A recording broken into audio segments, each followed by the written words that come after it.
ইউনূসের নামে অভিযোগ করা হচ্ছে বিভিন্ন হত্যা, বেআইনি কারাদণ্ড, হিংসা, সংখ্যালঘু নির্যাতন, এইসব বিভিন্ন বিষয়। বাংলাদেশে কি মিলিটারি শাসন হতে যাচ্ছে? মোহাম্মদ ইউনূসকে যেতে হয়েছে সরাসরি চীনে। এদিকে ডক্টর ইউনূস চীনে গিয়ে কঠিনভাবে ফেঁসে যান, পদত্যাগ করে ক্ষমতা ছাড়তে হয় তাকে। এদিকে বাংলাদেশের পরিস্থিতিও উত্তাল হয়েছে, শেখ হাসিনার কপাল খুলেছে। সেনাপ্রধানও চূড়ান্ত সিদ্ধান্ত নিলেন। আওয়ামী লীগের জন্য এর থেকে আর সুসংবাদ কি হইতে পারে? সার্জিস এবং হাসনাতকে জাতীয় নাগরিক পার্টি বা এনসিপি থেকে বহিষ্কার করে দেওয়া হয়েছে। সেনাবাহিনীর সাথে যেই কাহিনী, সেনাপ্রধানকে নিয়ে যেই বক্তব্য। আত্মনির্ভরতার পক্ষে আরও এক হাত। ভারতের প্রতিবেশী দেশ বাংলাদেশ এখন আর মিত্র দেশ নেই, অন্তত সাম্প্রতিক পরিস্থিতি সেরকমই ইঙ্গিত দিচ্ছে। পাকিস্তানের হাতে থাকা পরমাণু অস্ত্র বাংলাদেশেরই বলে মন্তব্য করেছেন। নজিরবিহীনভাবে কালকে ভারত এবং চায়না নিজেদের মধ্যে একটি বৈঠক করলেন। সারা বিশ্ব স্বাভাবিকভাবে চমকে গেল যখন ভারত এবং চায়না একসঙ্গে বৈঠকের টেবিলে বসলেন। ভারত এবং চায়না উভয় একটি প্রেস বিবৃতি জারি করলো।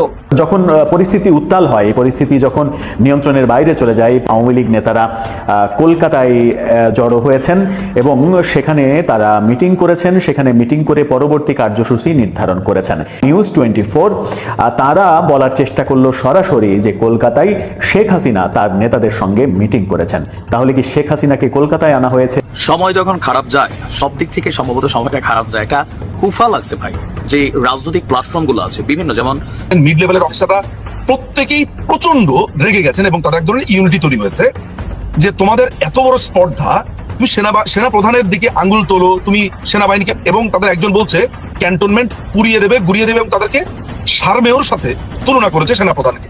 রাজনৈতিক কু করে আপনারা ক্ষমতায় আসবেন, ইন্টারভেনশন করে দেশে গন্ডগোল লাগায় জনগণকে জিম্মি করে ব্ল্যাকমেল করে আপনারা দীর্ঘমেয়াদে ক্ষমতায় থাকবেন, এরকম চিন্তা করেন না। রাজনীতি করতে চাইলে ন্যাচারালি পলিটিক্স করেন। হাসনাত আব্দুল্লাহ। ডক্টর ইউনূস সরকার চীন সফরে গেছেন, কিন্তু সেখান থেকে আসলো একটি দুঃসংবাদ। জানা যায় চীন সরকার ডক্টর ইউনূসকে পদত্যাগ দাবি করে এবং শেখ হাসিনাকে ক্ষমতা ফিরিয়ে দেওয়ার কথা বলে। এইবার এই বিষয় নিয়ে আমরা পর্যালোচনা এবং তদন্ত করে বেশ কয়েকটি খুবই গুরুত্বপূর্ণ তথ্য এবং ভিডিও ফুটেজ পাই, যা আজকের ভিডিওতে সেগুলোই এক এক করে ধারাবাহিক তুলে ধরা হবে। যদিও আজকের ভিডিওটা কিছুটা লং হতে পারে, তবে আজকের ভিডিওতে জানতে পারবেন ডক্টর ইউনূস সরকারের চীন সফর নিয়ে এমন কিছু অজানা গোপন তথ্য, যা জানলে আপনিও ইতিমধ্যে অবাক হতে বাধ্য। সেই সাথে আরও জানতে পারবেন বর্তমান বাংলাদেশের রাজনীতির প্রেক্ষাপট আসলে কোন দিকে যাচ্ছে। বন্ধুরা চলুন ভিডিওতে আজকে আর বেশি কথা বাড়াবো না, সরাসরি আজকে আমরা চলে যাব মূল ভিডিওতে। প্রধান উপদেষ্টা ডক্টর ইউনূস চীন সফরে গেছেন। ইনি অলরেডি সেখানে পৌঁছেছেন। হাইনান প্রভিন্সে, আমি যদি ভুল না করে থাকি, সেখানে বোয়াও নামে একটা জায়গাতে, ওই শহরের নামে বোয়াও ফোরাম ফর এশিয়া এরকম একটা সংগঠনের সম্মেলনে তিনি বক্তৃতা করবেন। অ্যাপারেন্টলি সেটার জন্য তিনি সেখানে গেছেন এবং খুব অল্প করে যদি বলি 25টা এশিয়ান দেশ, তার সাথে অস্ট্রেলিয়া মিলে এই ফোরামটা তৈরি হচ্ছে, যেখানে গ্লোবাল বিভিন্ন এবং এশিয়ার সাথে খুবই গুরুত্বপূর্ণ ফিনান্সিয়াল, ক্লাইমেট এবং সিকিউরিটি ইস্যুতে আলাপ আলোচনা হয়। বিভিন্ন রকম গুরুত্বপূর্ণ মানুষজন সেখানে যান। তো এটা আসলে মূল ইস্যু না। মূল ইস্যু আমরা আসলে যেটা নিয়ে আলোচনা করছি, এবং এটা সবচেয়ে বড় সিগনিফিক্যান্স, সেটা হচ্ছে প্রধান উপদেষ্টার সাথে চীনের প্রেসিডেন্ট শি জিনপিংয়ের বৈঠক হতে যাচ্ছে, দ্বিপাক্ষিক বৈঠক। এটাই অনেক বেশি আলোচনার জায়গা আমাদের দেশে হচ্ছে, এবং আমাদের দেশে হওয়া মানেই আমাদের কোনো ব্যাপারে, মানে আমাদের এই সরকারের যে কোনো গতিবিধির ব্যাপারে দুর্দান্ত নজর থাকে ভারতের। সো এই সফর শুধুমাত্র ডক্টর ইউনূস এবং শি জিনপিং না, এখানে আরেক ব্যক্তিকে আমরা মানে ইনভিজিবল হয়েও তিনি আছেন গুরুত্বের সাথে, তিনি হচ্ছেন জনাব নরেন্দ্র মোদী। তারা খুব মন দিয়ে খেয়াল করছেন এখানে কি হচ্ছে না হচ্ছে। ইনফ্যাক্ট তাদের মিডিয়াতে এর মধ্যে এটা নিয়ে নানান আলাপ আলোচনা চলেছে, আমরাও কথাবার্তা বলছি। আমরা এই সফরটাকে এবং বিশেষ করে এই দ্বিপাক্ষিক বৈঠকটাকে কিভাবে দেখব, মানে ভারতের জায়গা থেকে সবচেয়ে ভালো হতো, তারা সবচেয়ে খুশি হতো ডক্টর ইউনূস যদি শি জিনপিংয়ের সাথে দ্বিপাক্ষিক বৈঠকে না বসতেন। যদি এর মধ্যে আমাদের সরকারের দিক থেকে প্রেস সেক্রেটারি ভারতের পত্রিকা দ্য হিন্দুকে কনফার্ম করেছেন যে ডক্টর ইউনূস প্রথম ভারতেই যেতে চেয়েছিলেন গত ডিসেম্বরে, এই সফরের আলাপ আলোচনা শুরুরও আগে, কয়েক সপ্তাহ আগেই, কিন্তু ভারত সেটা ডিনাই করেছে। কিন্তু ভারত যেটা চায় শেখ হাসিনার মতো হবে, না হলেও 80%, 50% শেখ হাসিনা হবে, 50% কৃতদাস হবে। ভারত চাইছে না, কিন্তু বাংলাদেশও সুবোধ বালকের মতো চায়নার সাথে বা পাকিস্তানের সাথে কোনো রকম কোনো যোগাযোগ করবে না, চুপ করে বসে থাকবে। কিন্তু এটা ডিফারেন্ট বাংলাদেশ। এটা ডক্টর ইউনূস বলে না, ভবিষ্যতে যে কোনো সরকার, আমি প্রায় বলছি এটা, যে সম্পর্কের যে বেঞ্চমার্ক তৈরি হয়েছে এই সরকারের সময়ে, আমরা সবচেয়ে বড় প্রাপ্তি বা প্রধান প্রাপ্তি যদি মনে করি, আমি এটাকেই মনে করি সরকারের দিক থেকে, সেই বেঞ্চমার্ক ভেঙে খুব বেশি নিচে আসা কোনো দলের জনগণের ভোটে নির্বাচিত কোনো সরকারের জন্য সহজ হবে না। এই দেশে তার রাজনীতি ধ্বংস হয়ে যাবে। যাই হোক, ভারত খুশি হতো, কিন্তু না, আমরা রাইটলি এই সিদ্ধান্তটা নিয়েছি। অনেক কিছু হয়ে যাবে তা না, এর মধ্যে আমাদের পররাষ্ট্র উপদেষ্টা ক্লিয়ারলি জানিয়েছেন কোনো চুক্তি স্বাক্ষরিত হতে যাচ্ছে না। কিছু এমওইউ বা মেমোরেন্ডাম অফ আন্ডারস্ট্যান্ডিং, সমঝোতা স্মারক বাংলায় বলি আমরা, স্বাক্ষরিত হতে পারে। এমওইউও খুব তুচ্ছভাবে দেখার কিছু নেই যদি আমাদের সামনে আসে যে কোন কোন ইস্যু নিয়ে কথা হচ্ছে, কোন কোন বিষয়গুলো নিয়ে কথা হচ্ছে। আমরা এখনও জানি না, ওনাদের বৈঠকের পর যে বিস্তারিত তথ্য আমরা পাবো সেটার ভিত্তিতে আমরা আসলে সেটাকে ইভ্যালুয়েট করব। কিন্তু কী হলে পজিটিভ হবে, কিন্তু আসলে একটা পজিটিভ ব্যাপার ঘটেই গেছে, সেটা নিয়ে শেষে কথা বলবো। এটা অলরেডি ঘটে গেছে, কিন্তু কী হলে আমরা মনে করি আমাদের দিক থেকে খুব বড় অ্যাচিভমেন্ট হবে বলে মনে করি। আমাদের পররাষ্ট্র উপদেষ্টা চায়নায় গিয়েছিলেন, সেখানে গিয়ে তিনি একটা আলাপ করে এসেছিলেন, তখনই আমি এটা নিয়ে কথা বলেছি। সেটা হচ্ছে বাংলাদেশকে চীন যেসব ঋণ দিয়েছে, বাংলাদেশে চীনের দেওয়া অনেক ঋণ অপ্রয়োজনীয় এবং অনেক ঋণ অত্যন্ত এক্সপেন্সিভ, সেগুলো শোধ করার যে টেনিওর সেটা কম, সুদ অনেক উঁচু, এরকম ব্যাপার আছে। কিন্তু পৃথিবীতে ইতিহাস আছে, এই সাম্প্রতিক অতীতে মালয়েশিয়াতে এটা হয়েছে। মাহাথির মোহাম্মদ এই লেটেস্ট বার ক্ষমতায় আসার পর চীনের অনেক ঋণ রিনেগোশিয়েট করেছেন, সেখানে চীন তার ঋণের সুদের হার কমিয়েছে, এমনকি পরিশোধের সময়সীমা বাড়িয়েছে। সো আমরা আমাদের দিক থেকে এক্সিস্টিং অর্থনৈতিক সংকটের মধ্যে যদি এমন কোনো সুবিধার ঘোষণা পাই, এটা সরকার একটা বড় সাফল্য হিসাবে আমরা বিবেচনা করব। নট অনলি দ্যাট, চীন থেকে আমরা ইম্পোর্ট করে, বাংলাদেশ সবচেয়ে বেশি পণ্য আমদানি করে চীনের কাছ থেকে, দ্বিতীয় ভারত 13-14 বিলিয়ন ডলারের মতো, চীন 22 থেকে 25 বিলিয়ন ডলারের মতো। It's a huge amount. এসব ক্ষেত্রে যদি কিছুটা ডেফার্ড পেমেন্ট তারা পারমিট করে, যে আমরা পণ্য আনছি কিন্তু পরিশোধের সময়সীমার জন্য কিছুটা সময় লাগবে, সেটা সাকসেসফুল হতে পারে।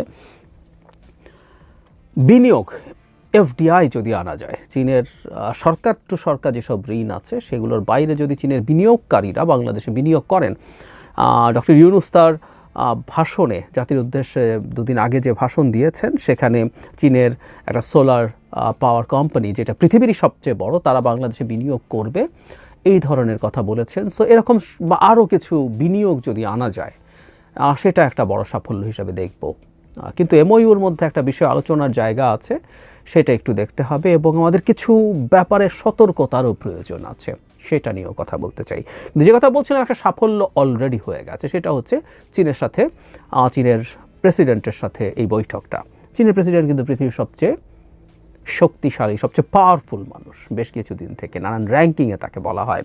এর মানে এই না চীন সবচেয়ে পাওয়ারফুল দেশ, কিন্তু যেটা হয়, শি জিনপিংয়ের হাতে আসলে চীনের সব ক্ষমতা কার্যত তার হাতে। মানে আমেরিকান প্রেসিডেন্টের হাতে এত ক্ষমতা থাকে না ব্যক্তিগতভাবে, আমেরিকা সবচেয়ে পাওয়ারফুল দেশ হলেও এখন পর্যন্ত নানান বিবেচনায়, কিন্তু প্রেসিডেন্টের হাতে অত ক্ষমতা নেই, তার হাত পা নানানভাবে চেকস অ্যান্ড ব্যালেন্সের মাধ্যমে বেঁধে ফেলা হয়েছে। তো শি জিনপিং পৃথিবীর সবচেয়ে পাওয়ারফুল মানুষ, তার সাথে যখন আমাদের প্রধান উপদেষ্টা বসছেন, এবং প্রেক্ষাপটটা হচ্ছে ভারত বাংলাদেশের ওপরে, বাংলাদেশের এই সরকারের ওপরে তীব্র চাপ তৈরি করার চেষ্টা করছে, তাকে সেই অর্থে এখনও স্বীকৃতিই দেয়নি। মানে স্বীকৃতি দিয়েছে এইভাবে যে তারা শেখ হাসিনাকে আর প্রধানমন্ত্রী বলছেন না, আমাদের প্রধান উপদেষ্টা দায়িত্ব নেওয়ার পর তাকে কনগ্র্যাচুলেট করেছেন। সো এই সরকারকে এক ধরনের মেনে নিয়েছে তারা, কিন্তু মন থেকে স্বীকৃতি বলতে যা বোঝায়। এমনকি 26শে মার্চকে সামনে রেখে প্রধান উপদেষ্টার কাছে বার্তা পাঠিয়েছেন, এগুলো করেছেন। সো তারা স্বীকৃতি দিয়েছেন, মেনে নিয়েছেন, কিন্তু আসলে বাংলাদেশের সরকারকে হোল হার্টেডলি মেনে নেওয়া এবং তার সাথে কাজ করা, সেটা থেকে ভারত এখনও বেশ খানিকটা দূরে। এই প্রেক্ষাপটেই চায়না সাথে আমাদের প্রধান উপদেষ্টা বৈঠক হচ্ছে শি জিনপিংয়ের সাথে। আমরা খেয়াল করব শেখ হাসিনার পতন এবং পালিয়ে যাবার পর থেকে চীন চেষ্টা করছে, সরকার এবং সরকারের বাইরের শেখ হাসিনা বিরোধী যত শক্তি আছে, বিএনপি, জামায়াতে ইসলামী, নাগরিক কমিটি, তখনও নাগরিক পার্টি হয়নি, তাদের বিভিন্ন নেতৃবৃন্দকে তারা বিভিন্ন দফায়, বিভিন্ন কিস্তিতে তাদের দেশে নিয়ে গেছেন, তাদের সাথে ইন্টারাক্ট করেছেন, তাদের রাষ্ট্রদূত, বিএনপি নেতা, জামায়াত নেতা, সরকার, সবার সাথে খুবই উষ্ণ সম্পর্ক তৈরি করার চেষ্টা করছেন। চীন বাস্তবতা মেনে নিয়ে এখন শেখ হাসিনা বিরোধী শক্তিগুলোর সাথে সম্পর্ক তৈরির চেষ্টা করছে, যদিও শেখ হাসিনা ক্ষমতায় টিকে থাকার পেছনে চীনের গুরুত্বপূর্ণ ভূমিকা ছিল। এটা আমাদের ভুলে গেলে চলবে না। তো ফলে এইখানে যখন চীন এই জায়গায় চলে যাচ্ছে, এটা ভারতের জন্য চাপ তৈরি করছে। বাংলাদেশ চীনের পক্ষে চলে গেল কিনা ভারতের মিডিয়াতে এই আলাপগুলোই খুব হচ্ছে, কতটা যায় কি যায়। এর মধ্যে বিশেষ করে কিছু স্ট্র্যাটেজিক প্রশ্ন, সিকিউরিটির প্রশ্ন, অ্যাপারেন্টলি মনে হয় এগুলো সেরকম না, কিন্তু এর সাথে এগুলো জড়িত আছে। আমি তিস্তা প্রজেক্টের কথা বলছি। ধরলাম এমওইউর খুব শক্ত আইনি ভিত্তি নেই, কারণ এটা অ্যাগ্রিমেন্ট না, কিন্তু যদি একটা এমওইউ হয় যে তিস্তা প্রজেক্টে বাংলাদেশ আবার চীনকে কাজ করতে দিতে চাইছে, বা মোংলা পোর্ট চীন পরিচালনা করতে চেয়েছে, আমি যদ্দূর নিউজ দেখেছিলাম এটা সিদ্ধান্ত অলমোস্ট সরকার নিয়েছে বা অলরেডি দিয়ে ফেলেছে, আমি নিশ্চিত নই সেটা, বা একই রকমভাবে আর কি এমওইউ হয় সেটা আসলে আমাদের একটা দেখার ব্যাপার থাকবে। বিশেষ করে তিস্তা চুক্তি, তিস্তা নিয়ে ভারতের প্রচণ্ড মাথা ব্যথা আছে। তিস্তা চুক্তি, তিস্তা প্রজেক্টটা যে জায়গায় হবে সেই জায়গাটা ভারতের সেই শিলিগুড়ি করিডোর, যেটাকে আমরা এখন অনেকেই জানি চিকেন স্নেক বলে আমরা বুঝি, একটা চোক পয়েন্ট, খুবই ন্যারো একটা স্ট্রিপ অফ ল্যান্ড যেটা দিয়ে ভারতের নর্থ ইস্টার্নের রাজ্যগুলো কানেক্টেড আছে মূল ভারতের ভূখণ্ডের সাথে। সো এটা একটা চোক পয়েন্ট, স্ট্র্যাটেজিক চোক পয়েন্ট। এখানে একটা প্রজেক্ট যদি হয় সেটাকে ভারত কিভাবে নেবে, এটা ভারতের জন্য খুবই বড় দুঃসংবাদ। শুধু না, সেটা আমাদের জন্য কতটুকু চাপ হয়ে আসতে পারে সেটা মাথায় রাখতে হবে। আর আরেকটা ব্যাপার আমরা একটু মাথায় রাখবো, সেটা হচ্ছে আমেরিকা সাম্প্রতিক সময়ে চীনের প্রতি যে অ্যাটিটিউড দেখাচ্ছে, মানে এটা খুব নানানভাবে দেখার স্কোপ আছে। মানে অ্যাপারেন্টলি মনে হচ্ছে জনাব ট্রাম্প চায়নার সাথে প্রচণ্ড কেওস তৈরি করতে চাইছেন, কিন্তু আমরা যদি খুব গভীরভাবে তলিয়ে দেখি ট্রাম্পের নেয়া সব পদক্ষেপ, একবার সব পদক্ষেপ আদতে চায়নার পারপাস সার্ভ করছে, চায়নার গ্লোবাল সুপার পাওয়ার হয়ে যাওয়ার পরিস্থিতি আসলে তৈরি করে দিচ্ছেন। সেই বিবেচনায় চীনের সাথে এক ধরনের যোগ সাজসেরও আলাপ আমরা করতেও পারি, এটা খুব অযৌক্তিক হবে না। যাই হোক, কিন্তু অ্যাপারেন্টলি চীনের সাথে জারি সম্পর্ক দেখা যাচ্ছে, সেই ক্ষেত্রে দেখা যাচ্ছে যে আমেরিকা খুবই রিটালিয়েট করার চেষ্টা করছে। আমরা একটা সাম্প্রতিক উদাহরণ যদি দেই, আমরা অনেকে খেয়াল করেছি ট্রাম্প পানামা ক্যানাল দখল করে ফেলার হুমকি দিচ্ছেন। এর মধ্যে দুটো কারণ। একটা কারণ তিনি বলছেন যে আমেরিকান জাহাজের কাছ থেকে অনেক বেশি ট্যারিফ নেওয়া হয়, কিন্তু আরেকটা কারণ তিনি উল্লেখ করছেন যে এই ক্যানাল চাইনিজরা অপারেট করছে, চাইনিজরা এখানে এম্পাওয়ার্ড হচ্ছে, সেই কারণে তিনি আসলে এটা দখল করে নিয়ে নেবেন। সো চায়নার সাথে সম্পর্ক থাকা, চায়নার সাথে সম্পর্ক গ্রো করা, সেটাই সমস্যা নেই, কিন্তু কোনো একটা রেড লাইন ক্রস করা, সেই রেড লাইনগুলো কি আমরা এখনও পরিষ্কার নই। কারণ হচ্ছে বাংলাদেশের জন্য রেড লাইন কি ট্রাম্প প্রশাসনের ক্ষেত্রে। সো চায়নার সাথে খুব বেশি সম্পর্ক, বিশেষ করে স্ট্র্যাটেজিক এবং সিকিউরিটির সম্পর্ক যদি হয়, সেটা আমেরিকাকেও বিরক্ত করার সম্ভাবনা আছে। এবং আমেরিকার বর্তমান প্রশাসনে আমরা অনেকবার কথা বলেছি, ভারতীয় বংশোদ্ভূত অথবা আমেরিকান মানুষ কিন্তু হিন্দু ধর্ম গ্রহণকারী মানুষ, খুবই প্রো আরএসএস এবং বিজেপি মানুষ খুবই পাওয়ারফুল জায়গায় আছেন। সো তারা সরকারের উপরে চাপ তৈরি করার সক্ষমতা অর্জন করতে পারেন। সো এখানেও সরকারের একটু সতর্ক থাকা দরকার আছে বলে আমি মনে করি। কিন্তু আমি এটাও মোটামুটি নিশ্চিত যে এই ব্যাপারগুলো নিশ্চিতভাবে বিবেচনায় নিয়েছে সরকার, আর সেটাকে তারা মাথায় রাখবেন ভালোভাবে। কারণ তাদের এইটা ভুলে যাওয়া চলবে না, বর্তমান ভারত সরকার, ভারতের সাথে আমেরিকা তার ট্যারিফ রিলেটেড যেসব জায়গা আসে সেসব জায়গায় কোনো ছাড় দিচ্ছে না ফর শিওর, কিন্তু অন্যান্য জায়গায় আসলে ভারতের সাথে এক ধরনের কোলাবোরেশন বাংলাদেশ প্রশ্নে হতেও পারে। কারণ বাংলাদেশকে নিয়ে যে ধরনের ডিসইনফরমেশন ভারত ছড়াচ্ছে, ডিসইনফরমেশন ছড়িয়ে দেওয়ার চেষ্টা করছে বিভিন্ন জায়গায়, সেটা আলটিমেটলি ট্র্যাকশন তৈরি করতে পারে। বিশেষ করে বাংলাদেশ চীনের সাথে অনেক বেশি দহরম মহরম করে আমেরিকার স্বার্থকে ক্ষতিগ্রস্ত করছে, এই ন্যারেটিভ প্রচার করার সুযোগ হতে পারে। আর আরেকটা জিনিস আমাদের মনে রাখা দরকার, সেটা হচ্ছে সাফল্যের কথা বলছিলাম, বিশেষ করে রোহিঙ্গা ইস্যুতে যদি চায়নার দিক থেকে খুব সিগনিফিক্যান্ট কোনো পদক্ষেপের ঘোষণা আমরা দেখতে পারি, সেটা খুবই পজিটিভ হবে। কারণ আমরা অনেকবার বলেছি বাংলাদেশের সাথে সীমান্তবর্তী যে দুটো প্রভিন্স আছে মিয়ানমারের, বিশেষ করে যেখানে সংকটটা সবচেয়ে বেশি এখন রাখাইন প্রভিন্স, সেখানে যে গ্রুপটা এখন ডিফ্যাক্টো কন্ট্রোলে আছে আরাকান আর্মি, তার উপরেও চায়নার খুবই গুরুত্বপূর্ণ প্রভাব আছে, আর তাদের কেন্দ্রীয় সরকারের প্রতি তো আছেই। সো সব কিছু মিলে সেটাও একটু দেখার ব্যাপার আছে।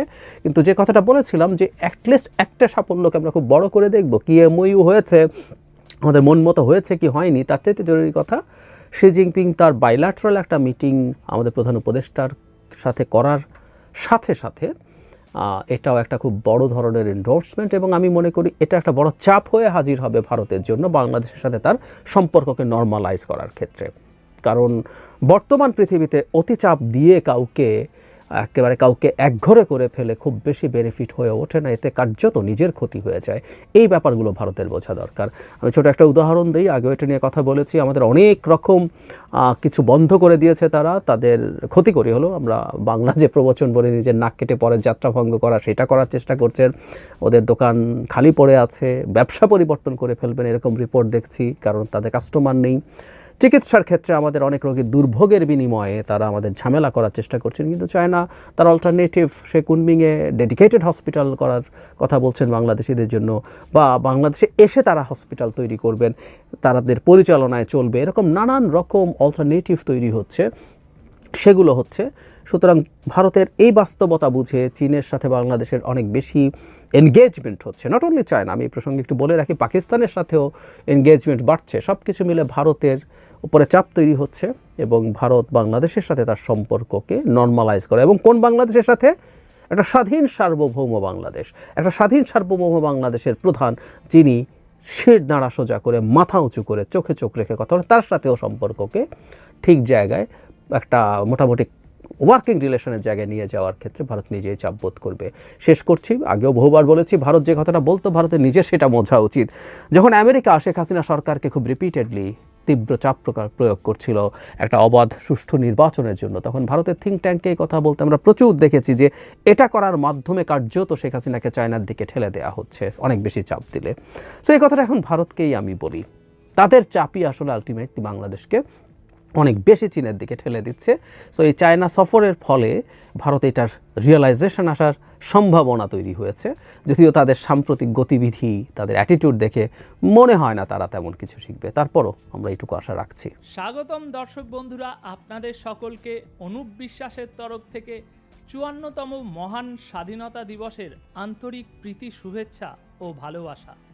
এই দিন শুধু একটি দেশের জন্মদিন নয়, এই দিন একটি জাতির আত্মত্যাগ, সাহস আর সংগ্রামের চিহ্ন। কিন্তু এই বছর স্বাধীনতা দিবসের বার্তায় ভারতের প্রধানমন্ত্রী নরেন্দ্র মোদী এবং রাষ্ট্রপতি দ্রৌপদী মুর্মু যেভাবে চিঠি পাঠিয়েছেন বাংলাদেশের বর্তমান রাষ্ট্রপতি মোহাম্মদ সাহেবউদ্দিন এবং কথিত নেতা মোহাম্মদ ইউনুস সাহেবকে, তা যেন ভদ্রতার মুখোশে লুকিয়ে থাকা কটাক্ষ, চাপা অসন্তোষ এবং কঠিন সতর্ক বার্তা। হ্যাঁ, ঠিকই শুনেছেন আপনারা, ভারতের প্রধানমন্ত্রী ও রাষ্ট্রপতি দুজনই বাংলাদেশের বর্তমান সরকারকে স্বাধীনতা দিবসের শুভেচ্ছা জানাতে গিয়ে এমন কিছু কথা লিখেছেন যেগুলোর আড়ালে রয়েছে একরকম ঠান্ডা আগুন, যেটা একদিকে ইতিহাস স্মরণ আর অন্যদিকে ভারতের অসন্তোষের কূটনৈতিক ভাষা। দর্শক, প্রথমেই আপনাদেরকে শোনাবো ভারতের রাষ্ট্রপতি দ্রৌপদী মুর্মু তিনি তার চিঠিতে কি লিখেছেন বাংলাদেশের রাষ্ট্রপতি মোহাম্মদ সাহেবউদ্দিনকে, আর তারপর মোদিজির চিঠির এমন কিছু লাইন আপনাদের সামনে তুলে ধরব যা শুনে আপনি নিজেই বলবেন এটা তো একটা কড়া ওয়ার্নিং। তাই ভিডিওটা একদম শেষ পর্যন্ত দেখবেন, কারণ আজ এখানে শুধু খবর নয়, আছে ইতিহাস, রাজনীতি, কূটনীতি আর এক সুপ্ত বলতে পারেন বারুদের আভাস। দর্শক, বাংলাদেশের স্বাধীনতা দিবসে ভারতের রাষ্ট্রপতি দ্রৌপদী মুর্মু যে চিঠি পাঠিয়েছেন তা শুধু কিন্তু শুভেচ্ছা বার্তা নয়, এটা এক গভীর কূটনৈতিক বার্তা, যার ভাষা নম্র হলেও এর অন্তর্নিহিত যে তাৎপর্য সেটা কিন্তু অত্যন্ত কঠোর ও বলতে পারেন পরোক্ষ হুঁশিয়ারিমূলক। রাষ্ট্রপতির দপ্তর থেকে প্রকাশিত এই বার্তায় যতটা না প্রশংসা আছে, তার চেয়ে বেশি আছে হতাশা, সন্দেহ ও ভবিষ্যৎ সতর্কতার ইঙ্গিত। রাষ্ট্রপতি মোহাম্মদ সাহেবউদ্দিনকে লেখা চিঠিতে ভারতের রাষ্ট্রপতি লিখছেন, বাণিজ্য থেকে শিক্ষা, পরিবহন থেকে বিদ্যুৎ, সর্বত্রই ভারতের সাথে বাংলাদেশের সম্পর্ক গুরুত্বপূর্ণভাবে জড়িয়ে আছে। দুই দেশের মানুষের মধ্যে সাংস্কৃতিক আদান প্রদান আছে। তার কথায়, বাংলাদেশ ভারতের প্রতিবেশী প্রথম এবং পূর্ব লক্ষ্য নীতির অন্যতম ফোকাস, সাগর ডক্ট্রিন এবং ইন্দো প্যাসিফিক ভিশনেরও গুরুত্বপূর্ণ অঙ্গ। দ্রৌপদী মুর্মু জানিয়েছেন, গণতন্ত্র স্থিতিশীল প্রগতিশীল, শান্তিপূর্ণ এবং সর্বজনীন বাংলাদেশের পাশেই ভারত থাকবে। এবার আসুন ওনার এই ছোট্ট বক্তব্যটির এক একটি কথার চুলচেরা বিশ্লেষণ আমরা একটু করে দেখি যে আসলেই ওনার এই বক্তব্যের আড়ালে কূটনৈতিক কী ভাষা আছে। দেখি এই ভদ্রসূচক বাক্যের আড়ালে আসলেই কি লুকিয়ে আছে ছোঁচালো ছুঁচের মতো। দর্শক বন্ধুরা, প্রথম লাইন, বাংলাদেশ ভারতের প্রতিবেশী, প্রথম এবং পূর্ব লক্ষ্য নীতির অন্যতম ফোকাস। ভালো করে লক্ষ্য করবেন, এই বাক্যটি খুব সাধারণ মনে হলেও আসলে এটি ভারতীয় কূটনীতির একটি স্পষ্ট বার্তা। বাংলাদেশ প্রথম প্রতিবেশী মানে এই অঞ্চলে ভারতের নিয়ন্ত্রক শক্তি, এবং কেউ যদি ভারতের স্বার্থবিরোধী পথে চলে তবে তা সহ্য করা হবে না।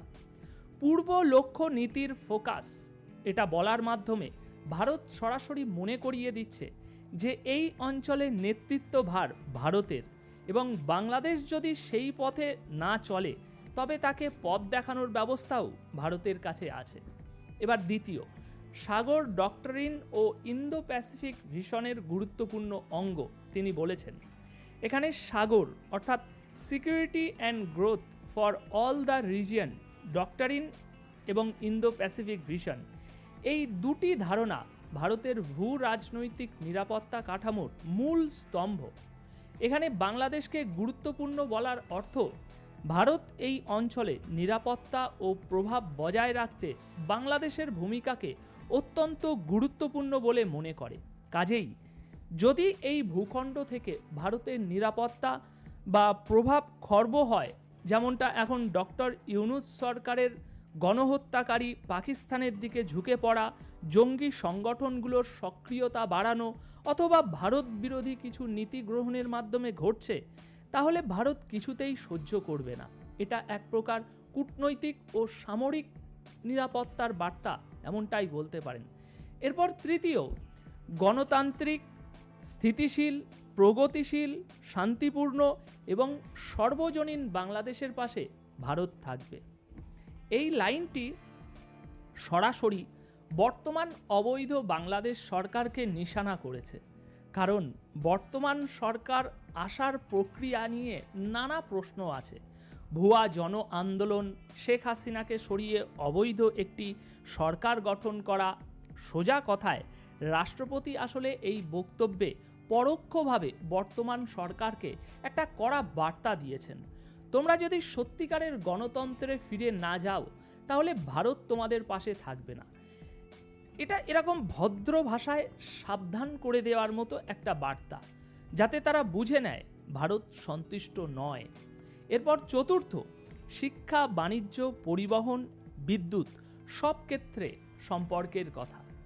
দর্শক, এই অংশটি এমনভাবে লেখা যেন মনে হয় প্রশংসা, কিন্তু ভেতরে লুকিয়ে আছে এক স্পষ্ট চাপ।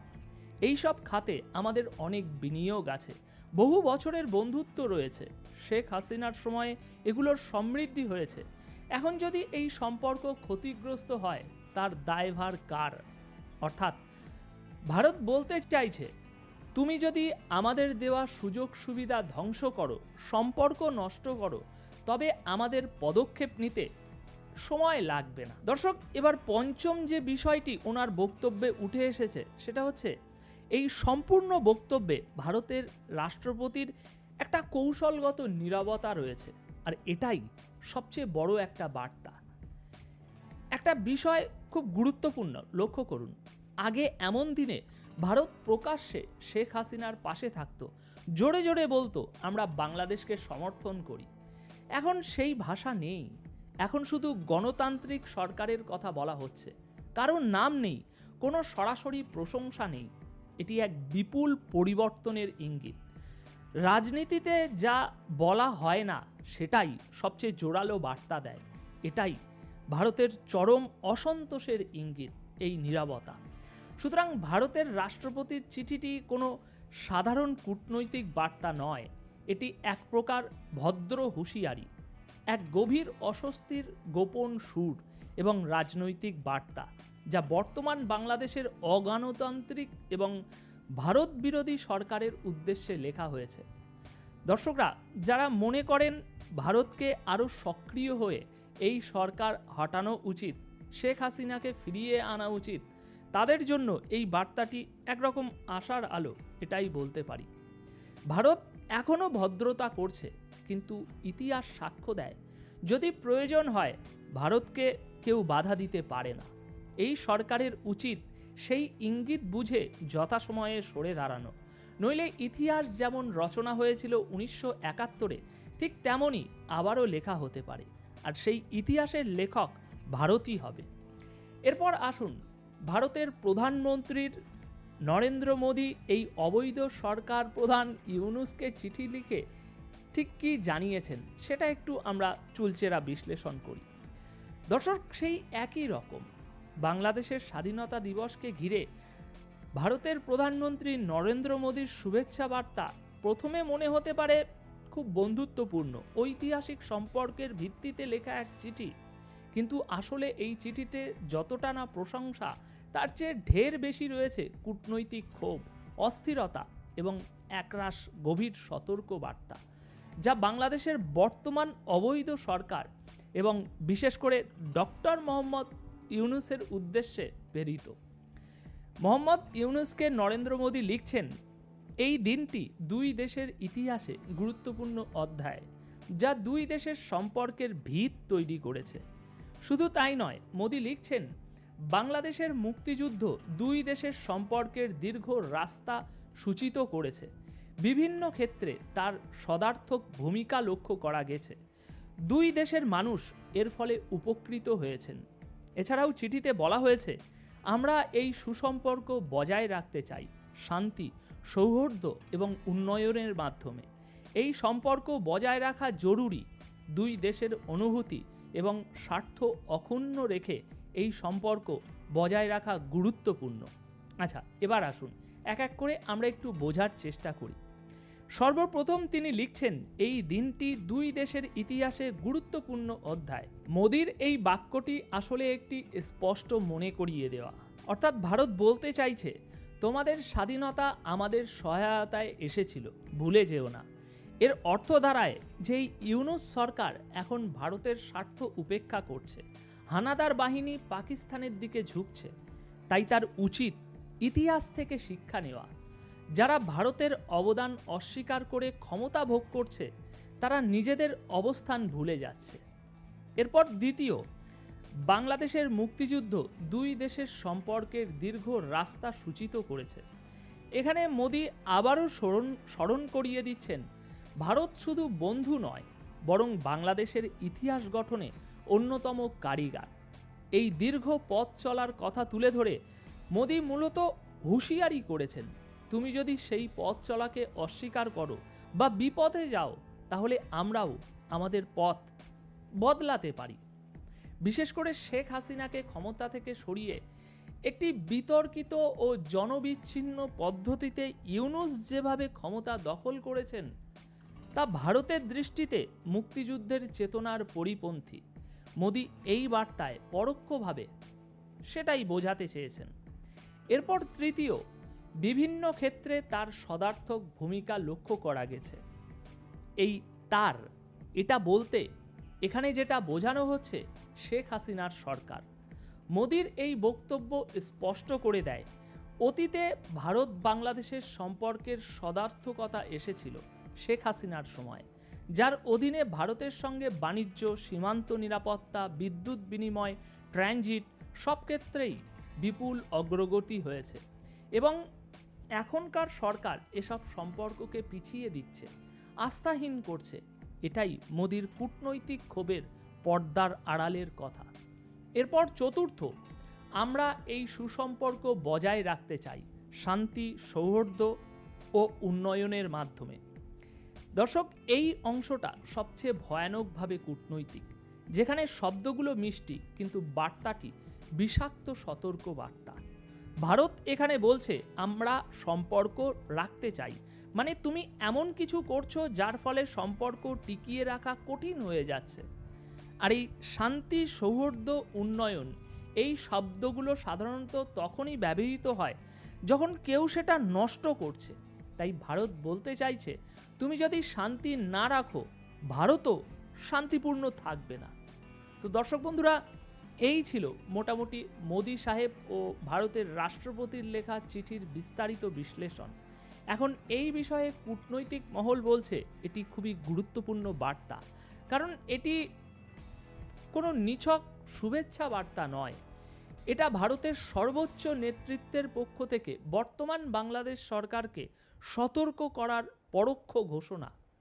শেখ হাসিনার মতো এক ঘনিষ্ঠ মিত্রকে সরিয়ে এমন একজনকে ক্ষমতায় বসানো হয়েছে যিনি নিজেই বিতর্কিত, সন্ত্রাসবাদের অভিযোগে আচ্ছন্ন এবং ভারতের প্রতি অবজ্ঞাপূর্ণ। এই অবস্থায় মোদির ভাষায় ভদ্রতা, এটা আসলে বাংলাদেশের বর্তমান শাসকের প্রতি ভারতের কূটনৈতিক লাস্ট ওয়ার্নিং। ভারত এখানে বলছে না আমরা রুষ্ট, কিন্তু যা বলছে তা হলো, তুমি আমাদের গুরুত্ব না দিলে আমরা তোমার অস্বস্তিকেও গুরুত্ব দেব না। নিঃসন্দেহে স্বাধীনতা দিবসের মতো একটি মহান দিনে এই চিঠি প্রমাণ করে ভারতের চোখে বাংলাদেশ মোটেই শান্ত পরিস্থিতি নেই এবং ভারত মোটেই চোখ বন্ধ করে বসে নেই। তারা সব দেখছে, বুঝছে এবং সময় এলে ঠিকই ব্যবস্থা নেবে। তাই মোদির শুভেচ্ছা বার্তা কোনো কেক কাটা অনুষ্ঠানের চিঠি নয়, বরং এটি একটি কূটনৈতিক বারুদের বাক্স, যার স্পার্ক যে কোনো সময় জ্বলতে পারে। এখন শেষ করার আগে বন্ধুরা, এ বিষয়ে আপনাদের মতামত জানতে চাইব। আপনারা কি ভাবছেন? স্বাধীনতা দিবস উপলক্ষে ভারতের রাষ্ট্রপতি এবং প্রধানমন্ত্রীর তরফ থেকে পাঠানো এই চিঠির ব্যাপারে কমেন্ট বক্সে অবশ্যই জানিয়ে যাবেন। ধন্যবাদ আপনাদের সকলকে। ধন্যবাদ প্রিয় দর্শকবৃন্দ, আমাদের ফুল ভিডিওটি দেখার জন্য আপনাকে জানাই অসংখ্য অসংখ্য ধন্যবাদ। তো বন্ধুরা, এতক্ষণ আপনারা যে নিউজটি দেখলেন, ডক্টর ইউনূস সরকার যে চীন সফরে গেছে, এই বিষয় নিয়ে কিন্তু আপনারা বেশ কয়েকটি ভিডিও দেখতে পেয়েছেন। এই ডক্টর ইউনূস সরকারের চীন সফর নিয়ে আপনাদের কাছে কী মন্তব্য, অবশ্যই কমেন্ট বক্সে কমেন্ট করতে ভুলবেন না। আর হ্যাঁ, এমন নিত্য নতুন আপডেট খবর সবার আগে পেতে চাইলে এখনই আমাদের এই পিচ্চি সাকিব ইউটিউব চ্যানেলটি সাবস্ক্রাইব করুন। ধন্যবাদ।